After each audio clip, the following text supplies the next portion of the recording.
Welcome to the Wally Show Aftercast. All the things we didn't get to during the course of the show today. It's good to be in.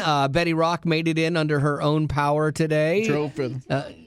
Let me tell you something. I was clinging to the robe. I mean, because the stairs that are leading out from my place were completely iced over. I had to hang on to the railing.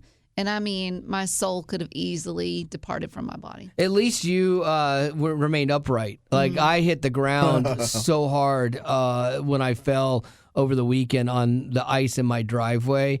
And I'm like, and I mean, I'm not decrepit yet. And so, I mean, I get hurt mountain biking and doing different things that I do. And I fell so hard. And I'm like, I see why old people break their hips.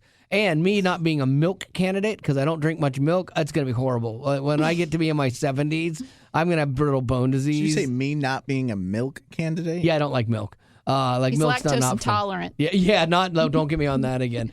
We're all talking about things that were referenced about in the first couple breaks from the show. Yeah, so if you're listening to the Aftercast first, you might be lost. If you listen to the other one, you're fine. If not, you're going to be ahead of the game. So anyway, I watched, or I read a little thing on Ron DeSantis. So he was, and I say was, past tense, was vying for the presidency. Did you guys see that he dropped out of the race? Mm-hmm. So now it is down to Trump and Nikki Haley. And he did this 48 hours before the primary was set to happen in New Hampshire.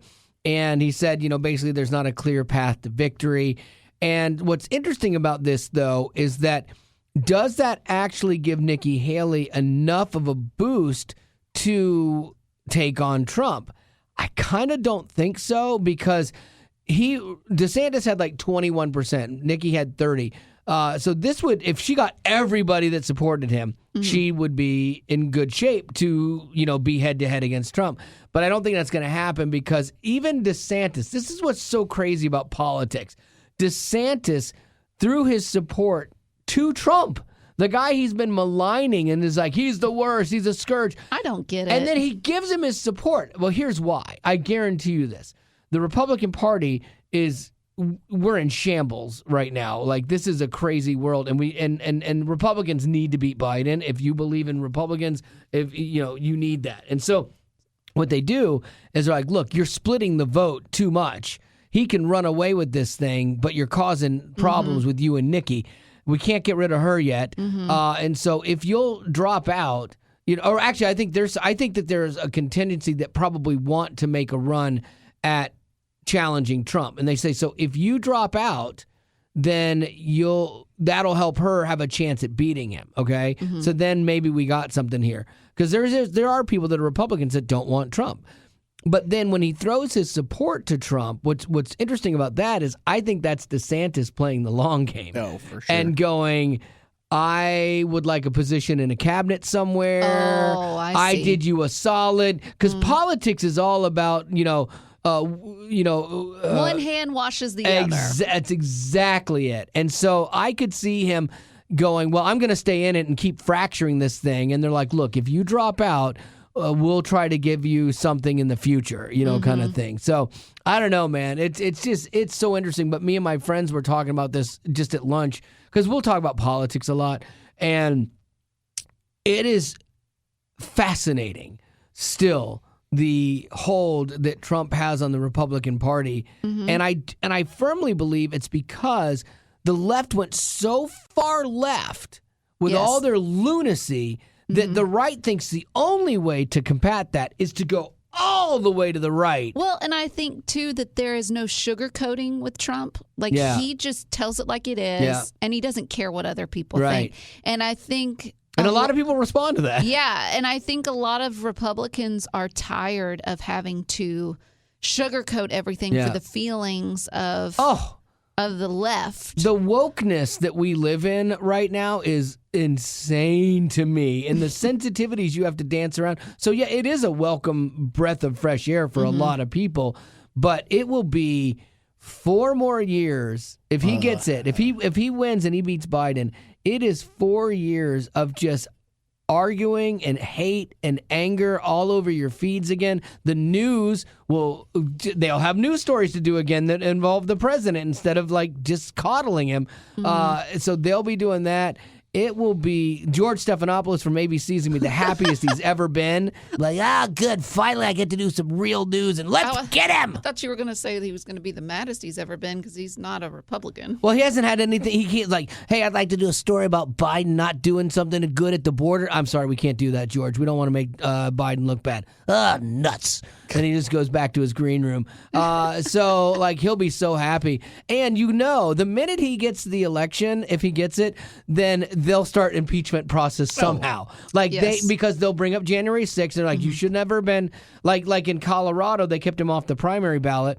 And so it's like, they'll be like, well, we'll use that as precedent. You should not be allowed to even be president. Here we go. And it's going to be a debacle. And so he's going to have to get in if he does and instantly give himself a pardon so that they can't get him. If I was him, I would do that. I'd be like, look, I'm going to pardon myself so that you can't come after me and we can't spend years on a witch hunt and I can actually run the country now. So they'll have to do that. It will be crazy. And the funny thing is, the Democrats, though, this is what's really funny. Let's say it's a close election. They can't say anything. They painted them into this January 6th corner about conspiracies and the election being stolen. They can't say, well, this election was rigged. It was stolen. It's not fair. Because they went after a man for that for the last 4 years. And so they're going to have to accept the results, even if they don't like them, which will be fascinating. So, again, I'm not even a Trump fan. Like, I'm not a Trump fan. I'm anti-Biden. Like, his policies on the border are devastating. Him wanting to go after our National Guards members personally for defending the borders. The governors, like Abbott and other governors, are sending National Guard to protect the border. And he is crafting something to go after them personally with threats of jail and fines if guardsmen are enforcing the orders they are being told to enforce at the border. It is lunacy. And so, like, I'm done with this nonsense. But I think, but what you just said there, I think is what a lot of Republicans are thinking is they're just sick of this nonsense. Yeah. They're done with it, and they want to see someone who's going to take the bull by the horns, and they're going to do something. The millions of illegals. While he may not be he's not a good man, man for the job. Yeah. He gets it done. The conversation I had with my friend last night was his dad is a Trump guy, and his dad has a Trump jacket, like he's all in, and he's like, oh boy. But he's like, he's talking to his dad. He's like, Dad, he's not a good man. But years ago, starting with, I think, around Clinton, we separated good man from good at the job. Yeah. There used to be an expectation that the president had to have character. And we've thrown that away. Right. Starting with about Clinton. I mean, you can make the case Nixon and all that stuff. But politicians have always had the outward appearance of having morals and values and someone you respect and look up to. And that's gone. Like, starting with Clinton, and so on the Democrat side, and you've had people all on their side, and you've had tons of Republicans, George Santos and and Trump and all these guys that necessarily aren't good men per se. But to me, if I'm taking the good of the country, I would still choose Nikki Haley personally. Okay, so I'd like to see a woman run this thing. But if I'm taking Biden or Trump, if that's my only two options, I'm going to take Trump because I want to see us get back to some of our values and stop some of the lunacy, stop the drag show reading hours to children, stop pushing LGBTQ trans agendas on kids. Let adults do whatever they want. Don't care. But stop that nonsense. But here was another conspiracy theory, which is interesting. Biden said he wants to run, and he only wants to run because he wants to beat Trump. That's all he wants to do. And so I could see a world where Biden, say he wins, he beat Trump, and he basically retires. He basically says, I'm not capable of doing this job, and the next in line gets it. That would be Kamala. That would be devastating. But she doesn't necessarily have to be his vice president. Not right? now. In this next In the election, she doesn't have to be. He could pick somebody else. But if she's vice president and he steps out, then she would become president. Yep. That is like the same terror that the Democrats used against Republicans with lipstick. What was her name again? Alaska governor. Kate Palin. Yeah, Sarah Palin. Sarah Palin.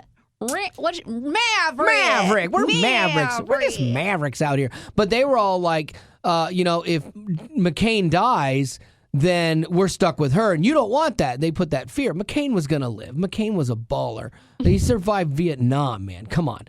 And so, but that's the fear here is like, say Biden pieces out, then you're stuck with Kamala. So some people have theorized his best chance of getting elected would be to ditch Kamala Harris because she's not liked in the party. Yeah. She's not liked anywhere. Yeah. So to ditch her, bring in Michelle Obama as the vice president candidate, get into office, win the election, because I think he could then, because people are thinking, oh, he's not going to, we don't want him, but boy, if something happens to him or if he quits, she's in. Mm-hmm. He gets in, he takes a pay cut, or he takes a deal from the party, steps down. She is de facto the president then, hasn't had to run. Can he do that? Yeah. Yeah, he can either be declared incompetent, he could step down from the position because he says, I can't do this, my health is gone. So, all of a sudden, she gets in and doesn't have to run, doesn't have to get her hands dirty, and they get the first female black president, that actually is a smart woman, more so than Kamala. Kamala's a disaster. And so, if you had that, what a scenario that would be. You still think, if he did that and he dropped Kamala and took Obama, then he could win over Trump. I think that's a possibility. I do think it's a possibility. What's going on with the Democratic Party though right now? Because I haven't seen any other candidates for that other is it just de facto that it is only Biden? No one's going to challenge him. No. They have the opportunity to, but no. I wish we could see that. Not that I'm right. I would choose one or the other. Yeah. I'd go Republican, but I wouldn't mind just seeing a different option that's not. Oh yeah. Hopefully a better one. Yeah, but they really should. Well, what will be? And he's so old. Yeah, because he said he's going to run. Take a nap, I think they probably tried to talk him out of it, and then he was like, "No, I'm going to do it." And so it's a rubber stamp thing where they'll do the Democratic National Convention and they'll be like, and our candidate is Joe Biden, and so everybody sees it coming. No one's challenged him. And so it's going to be what it's going to be. But I have a feeling in the weirdest, bizarro world way, we are going to see, if this was a movie, I wouldn't even believe it, a Trump and Biden rematch. I really think that's where we are headed, man. Oh, what a weird world we live in. Huh? I can't wait. Oh, it's gonna be glorious. If it's those two old guys just going at it again. I just want to read comments if Trump wins, all of the liberals that threaten to move out of the country are going to be the best. And I thought about this today when I was driving in. I'm like, why do people go with that thought? I was getting myself all worked up. But the Classic reason Wally. I was thinking of it from a psychological basis. Why do people say that? If he wins, I'm moving out. Because in their world, in their mind, that's the best way they have to articulate their extreme displeasure with the results of something they don't like. It's basically the adult version of a temper tantrum. Mm-hmm. And so that's what you do. You basically are saying, I'm so displeased with this, I'm leaving my country. I'm running away from home. That's exactly similar it. To that. Yeah, but when you look at the psychology of it, it's basically somebody trying to find a way to articulate how unbelievably mad they are at something that they can't articulate any other way. Mm-hmm. I think is what the psychology behind that is. So anyway, well, that was mine. That was fun. Oh boy, what do you got, Rock? I have 4 easy ways to burn calories. Woo. Yes, bring it. And one is to eat a quarter of a piece of bread. So I made some toast this morning, and what I like to do is I use a spoon and I get clumps of butter and I just make clumps of butter on toast. Your clumpy butter toast, I don't know what it is. You should start a food truck. It's Betty's Clumpy Butter Toast. No. It is so good. We can workshop the name. Put it in the oven on broil, and you got pockets of butter. Anyway, heaven on bread. So I made 3 slices for myself, That's it. And I wasn't going to tempt anyone. I wasn't going to do or say anything. Well, by making it, you inherently. Yeah, and by making 3 when you're so tiny and can't possibly eat that much. Yes, I can. Yeah, I know. So I'm sitting there minding my own business, and Wally comes sneaking in. He's like, "Hey, what you making?" Hey, girl. Oh, hey, girl. Hey. Well, if you eat like 2.5 and you find yourself full by then, like, don't push yourself. Like, I'll take that other half. And I was like, no, I don't want to be held responsible for making you fall off the wagon. Like, I'm not going to do it. But then he just would not let it drop. I couldn't. I could smell it. So then I gave him not a half, but a quarter. It was the most glorious piece of chunky butter toast, though. It was so good. I ate it slowly, trying to savor it, and so thank you for that. You saved a life today. You're an amateur first responder. So that is one way not to burn calories, but maybe these you will find helpful if you're trying to lose some weight. The first one is sleep more. If you get enough sleep, it keeps your hormones in check and lowers levels of the stress hormone, cortisol. So when cortisol is high, you tend to stress eat. So getting enough sleep can reduce those urges and help you cut calories. Interesting. Yeah, stress eating. We were talking about you eat for celebration, you eat for comfort. Stress eating, absolutely. Like, I get that, man. Like, we want a snack. And if you think about it, too, if you sleep more, you might sleep through breakfast or sleep through snack time. Yeah, sleep your way right into depression. Sleep away those calories. Another one is do some deep breathing before you eat. So when you're in fight or flight mode, your body wants to store calories instead of burning them. So a few deep breaths before dinner can calm you down and prevent it. Does it put you into fight mode? Fight or flight? Let's say you've been fighting with the kids. The kids are like, I don't like that. What are we having for supper? Well, you're in a fight or flight situation. And so if you take a few calming breaths, you won't rush through your dinner and instead take your time. Okay, well, there you go. Or if you find yourself taking deep breaths because you're eating, you know you're out of shape and you need to work your diet. You're like just eating cereal. Like, I'm winded. I got to take a break. I know I'm doing poorly when I'll tell a story and I'll kind of get through it and I'll deep breathe for a second. I'm like, man, am I tired from talking too long? I hate meetings up the stairs because I'll get ambitious and I'll walk up the stairs and I felt like, oh, that was nothing. It's not like I'm like killing myself. And then I find myself at the top of the stairs walking into a meeting like... breathing like a goldfish laying on a counter, is what I feel like. I stop at the top, especially because in the past I would go up and going up to talk to somebody about something, and if I would start talking to them right away, yeah, you can't tell your story. I'd be sitting there like, hey, we really need you to do that thing. And I just look so pathetic. I was so happy though the other day as I watched Betty Rock walk up there and have a conversation with somebody, and she was winded too. Yeah. So I was like, okay, we are first floor people. Yeah, we'll always be first floor people. I'm built for the first floor. Oh my gosh. That's funny. I have 2 more. First, don't skip your chores. So if you vacuumed for 30 minutes, you can burn 100 calories or more. Really? Mowing the lawn? It's not bad. Mowing the lawn, you can burn 200. And if it's sunny outside, you probably burn Sweat more. It through, yeah. Yeah, instead of thinking of your chores as something you have to do, think of them as something you get to do. I think the gym. When it's chores, where it's things you have to do, though, and you think, okay, I could burn some calories here, that's a better way of thinking about it than, I'm going to go run a mile, and they're like, okay, you just ran a mile, and guess what you just worked off? That one piece of chocolate you ate. Yes. The math does not work. The math does not on working out to lose weight solely and not changing your diet. There's a lot more, I think, credence to just living and enjoying, hopefully, an active lifestyle than getting this crazy mindset of I'm going to do this for an hour a day stick. and I'm going to be gassed and tired and that's going to lead you to be maybe healthier per se, but I think you're going to have less joy. Yeah, you're less joy if you're not looking forward to that hour of look at Walmart. My wife looked so sad this week, on Friday, because we had Friday off, and so it would have been easy to splurge and get off the diet and stuff like that. And she was like, "We'll wait till tomorrow for our cheat day." Oh, Saturday. And so, but she looked so sad a couple times, and I'm like, "It's okay, we could, we can have this." And she's like, "No," and she stayed in it. And so she was the weak one this week. Last week I was the weak one. What made her weak? I don't know. She's like, "This is just not fun." And I'm like, "Yeah, I get it. It's not fun.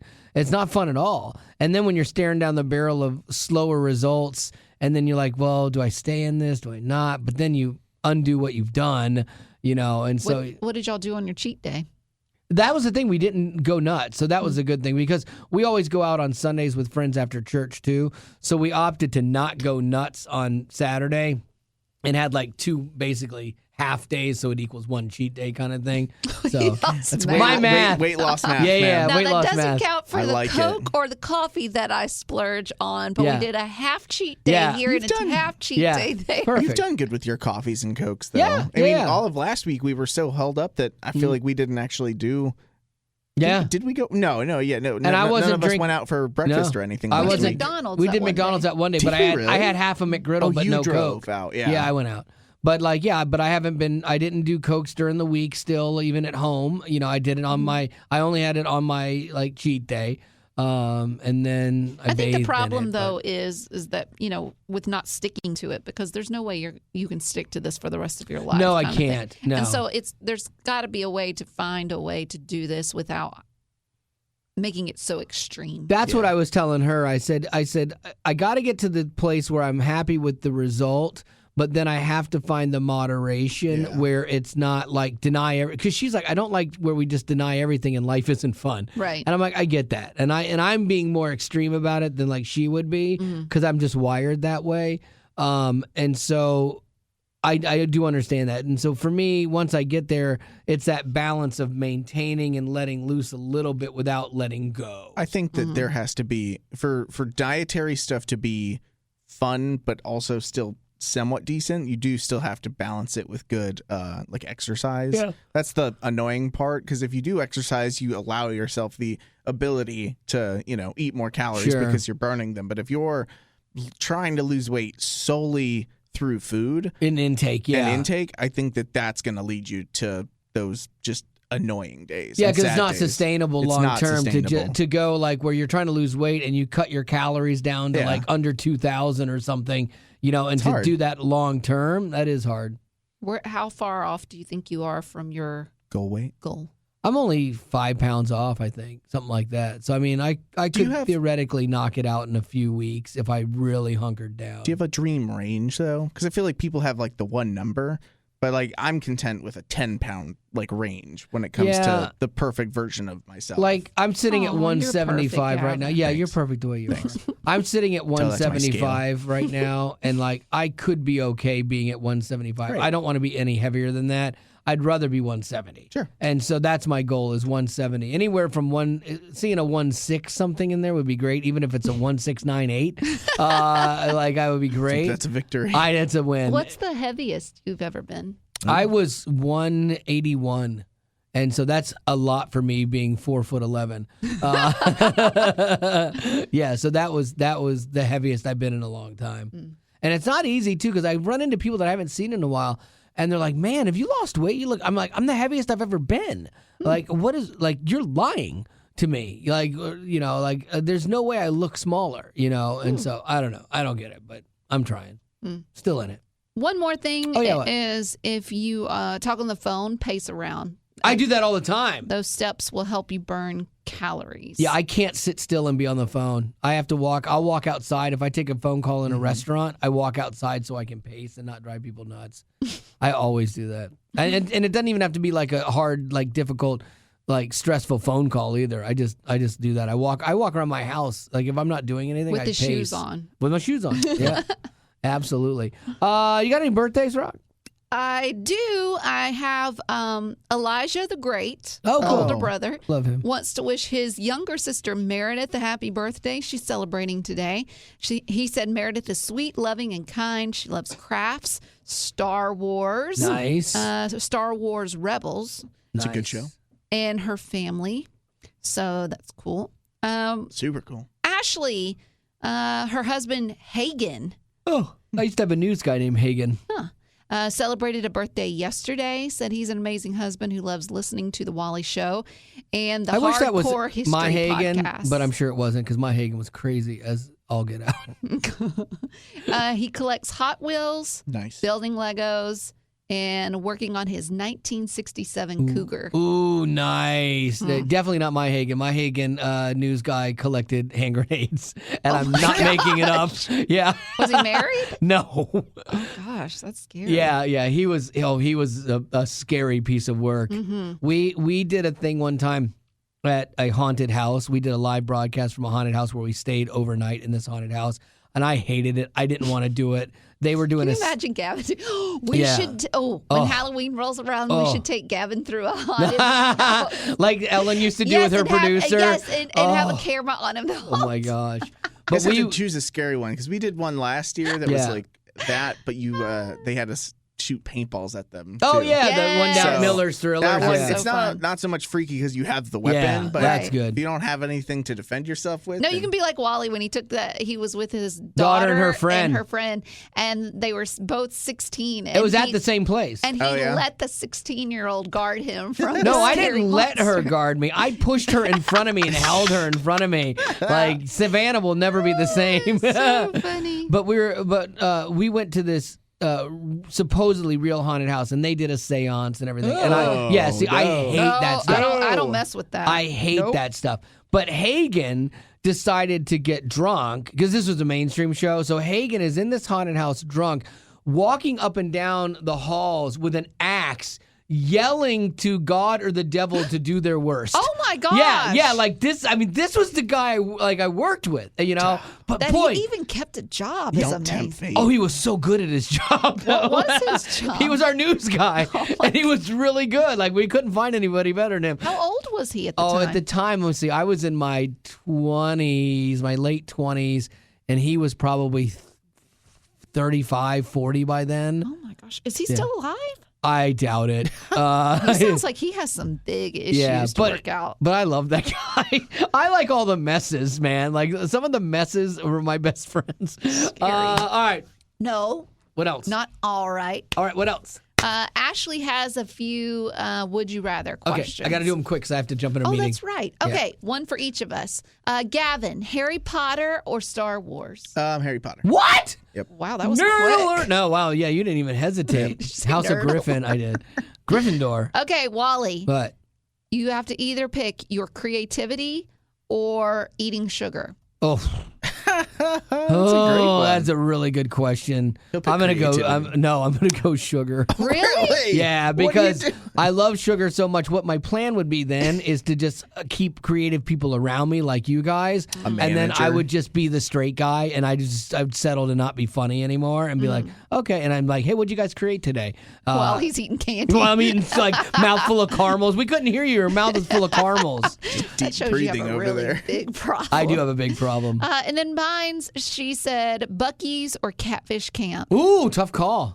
This is a tough call. Yeah, 'cause I one have is to home think and- about it, Where but you I going? think I'm going to settle She's gonna on go I'm with keeping Buc-ee's. Catfish Camp. Oh, nice. I Because respect that. Catfish Camp is it's you can't recreate that. Yeah. It No, is that's fair. amazing. Yeah. And it's where I either want to be married or buried. And, Why not both? and while Buc-ee's is great, Yeah. I have to share it with a lot of people. Right. No one Usually knows it's about Catfish crowded. Camp. Super busy. Catfish Camp is just like a piece of heaven. You've that got was some sent to memories Earth. there. I do. Yeah, you and your I parents. love it. Yeah. I love it so much. I would love to do a show outing to Catfish Camp. We could do like a show lunch. Yeah. Can we do be that one so time? fun. Would How you far Would you away let is us it? go We to should. Catfish Camp with you? Yeah. We wouldn't Okay. tartar Yeah. your. Are you paying? Oh, yeah. I don't know, maybe. If Probably. you're paying, yeah. Let's bring Danny Ray because your money's no good here, sailor. Ours too, Danny Ray. We're like the sons you never had, Yeah, right? come on, Danny Ray. Thanks, Dad. Thanks, Dad. All right, that's gonna have to do it for your Aftercast. And as always, thanks for being a potty. Growing up in poverty has never been easy for children, but with the added challenges of the pandemic, conflict, and natural disasters, families around the world are facing an unprecedented food crisis. Unfortunately, those who are already hungry are now even more desperate. But by sponsoring a child through compassion, you can help provide life-sustaining essentials such as food and clean water. And with your compassionate support, that child can not only survive, but also flourish. You can find out how and choose a child to sponsor when you click on the compassion banner at wayfm.com.